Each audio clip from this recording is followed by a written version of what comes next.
तर 2 दिवस पुणेकरांचा पाहुणचार घेऊन संत ज्ञानेश्वर महाराज आणि संत तुकाराम महाराज यांची पालखी पुण्यातून पंढरपूरच्या दिशेने मार्गस्थ झाली आहे.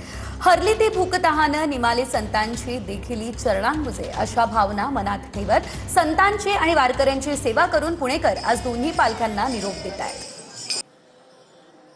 वारकरी संप्रदायाची ही भगवी पताका आपल्या खांद्यावरती घेऊन हे सर्व वारकरी जे आहेत ते पुढे पंढरपूरच्या दिशेने मार्गस्थ होत आहेत. त्याचबरोबर ती अगदी पवित्र जी असतील ती तुळशी माळ आहे ती आपल्या डोईवरती घेऊन आपण पंढरपूरच्या दिशेने चाललात. काय वाटतंय, पंढरपूरला चाललाय? हा, पंढरपूरला चाललं. हा, चांगलं वाटतंय.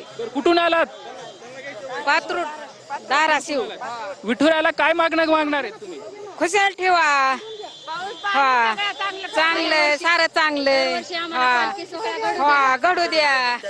ज्ञानोबा तुकोबाचा गजर जो आहे तो या ठिकाणी पाहायला मिळतोय. सध्या पांडुरंगाकडे तुम्ही काय मागणार आहेत? पांडुरंगाकडे मागायचं एकच मागायचं आहे, ही जी आम्हाला जी सेवा आहे तू वारंवार अशीच आमच्या हातून काढावा, हेच आमचं मागणं. बाकी काय? वारकरी संप्रदाय सेवा किती पिढ्याने तुमच्या घरापासून आहे? आमच्या घरात तिसरी पिढी चालू सेवा. बा विठ्ठला, प्रत्येक वर्षी तुझी वारी आम्हाला घडवती ही मनोअवस्था प्रत्येक वारकऱ्यांची झाली सध्या आपल्याला पाहायला मिळते. कॅमेरामॅन चरण सोबत लक्ष्मण जाधव, टीव्ही 9 मराठी, पुणे.